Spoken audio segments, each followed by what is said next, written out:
भगवान परशुराम जन्मोत्सवाच्या निमित्ताने बहुभाषिक ब्राह्मण संघ आणि समाज बांधवांच्या वतीने जळगाव शहरात विविध कार्यक्रमांचे आयोजन करण्यात आले आहे। याबाबत माहिती देण्यासाठी 16 एप्रिल रोजी सायंकाळी हॉटेल कन्हैया कुंज येथे पत्रकार परिषद आयोजित करण्यात आली होती। बघूयात काय म्हणाले आयोजक। दरवर्षीप्रमाणे परशुराम जन्मोत्सवाची तयारी 1 महिन्यापासून आम्ही सुरुवात केलेली आहे। त्यामध्ये ढोल पथक, ताशा पथक, टिपरी, लेझिम हे आमचे समाजातले लहान मुलापासून घरातल्या महिला, मुलं हे सगळे ट्रेनिंगला तयार आहेत। हे शोभायात्रेमध्ये आपल्याला दिसतीलच ठिकठिकाणी त्यांचं प्रदर्शन करताना। यासाठी आमचे कार्यकर्ते पण 1 महिन्यापासून 400 कार्यकर्ते, ज्यामध्ये महिला आणि पुरुष वेगवेगळ्या पद्धतीने समाजातल्या प्रत्येक लोकांपर्यंत पोहोचण्याचा प्रयत्न करत आहेत। आणि हा जो आमचा उपक्रम आहे हा चांगल्यात चांगल्या पद्धतीने दरवर्षी सादर करण्यासाठी हे एक योगदान आहे या सगळ्या लोकांचं। यांच्या एकत्र मेहनतीमुळेच हे सगळं आजपर्यंत आम्ही करू शकलो आणि याच्या पुढेही करू शकणार आहे। त्यामुळे माझं असं आव्हान आहे की या सगळ्यांच्या मेहनतीसाठी आणि आम्ही केलेल्या तयारीसाठी आपण जरूर शोभायात्रेत सामील व्हावं आणि सगळ्यांनी शोभायात्रा पाहावी असे मी आपल्या सगळ्यांना आवाहन करतो। सर, आपलं नाव आणि परिचय? माझं नाव नितीन अरुण पारगावकर, मी अध्यक्ष बहुभाषिक ब्राह्मण संघ जळगाव।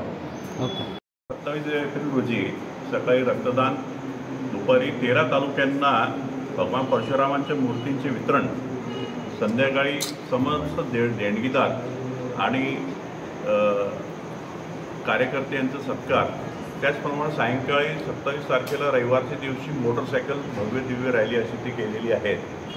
29 तारखेला भव्य दिव्य अशी शोभायात्रा, विराट शोभायात्रा सराफ बाजारातून भगवान ग्रामदेव श्रीराम मंदिरातून निघून ती सेंट्रल लॉनवरती समापन त्याचं होणार आहे। त्या शोभायात्रेमध्ये जवळपास समस्त ब्राह्मण समाजाचे 6,000 ते 7,000 लोक समाज बांधव एकत्रित येतील। संपूर्ण समाज हा वर्षातून एक दिवशी एकदा एका ठिकाणी जो एकत्रित होतो तो आहे परशुराम जन्मोत्सव। त्या परशुराम जन्मोत्सवाच्या वेळेला सगळा समाज एकत्रित होणार आहे। तो व्यक्ती लहान असो मोठा असो, कोणताही व्यक्ती असो, लहानापासून लहान तर मोठ्यापासून मोठा, प्रत्येक व्यक्ती येऊन त्यामध्ये तो सहभागी होणार आहे।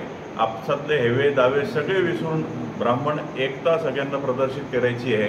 म्हणून मोठ्या प्रमाणात सगळ्यांनी या कार्यक्रमाला हजर राहावं असं आवाहन बहुभाषिक ब्राह्मण संघाच्या वतीने करण्यात आलेलं आहे। त्याचप्रमाणे दिनांक 4 मे रोजी व्याख्यान ठेवलेलं आहे। त्या व्याख्यानामध्ये आद्य जगद्गुरू शंकराचार्यांची जन्मोत्सव आपण साजरा करणार आहोत।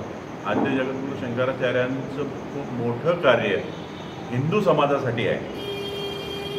तर 27 आणि 29 तारखेचा जो कार्यक्रम आहे तो ब्राह्मण समाजासाठी आहे आणि भगवान श्री आद्य जगद्गुरू शंकराचार्यांचा जो कार्यक्रम आहे तो सकल हिंदू समाजासाठी आहे। सकल हिंदू समाजासाठी शंकराचार्यांचं खूप मोठं कार्य आहे। त्या कार्याची सगळ्या प्रत्येक व्यक्तीवर, प्रत्येक हिंदूच्या मनावर बिंबवलं जावं का त्यांचं कार्य एवढं मोठ्या प्रमाणात आहे। त्यांनी हिंदू धर्माचा पुनरुद्धार केलेला होता। असे आद्य जगद्गुरू शंकराचार्यांची जयंती देखील साजरा करतो आणि ते व्याख्यान होणार आहे। त्या व्याख्यानामध्ये प्रमुख वक्ते म्हणून सुनीलजी देवधर, जे भारतीय जनता पक्षाचे आंध्र प्रदेशाचे प्रभारी आहेत, त्याचप्रमाणे नागपूरचे माजी महापौर दयाशंकरजी तिवारी हे देखील खूप चांगले वक्ते आहेत। असे 2 मोठे वक्ते आपल्याला लाभलेले आहेत ज्यांचं व्याख्यान आपण आवर्जून प्रत्येकाने ऐकलं पाहिजे। प्रत्येक हिंदूने, प्रत्येक ब्राह्मणाने ऐकलं पाहिजे अशा प्रकारचं व्याख्यान आहे। व्याख्यानामध्ये सकल हिंदू समाज त्याच्यामध्ये आमंत्रित आहे, मी पुन्हा सांगतो। आणि परशुराम जन्मोत्सवाच्या शोभायात्रेमध्ये संपूर्ण प्रत्येक ब्राह्मण, प्रत्येक व्यक्ती, ब्राह्मण बंधू भगिनी आहेत, त्यांनी आवर्जून सहभागी व्हावे असं मी आपल्या माध्यमातून त्या सगळ्यांना मी आवाहन करतो आहे।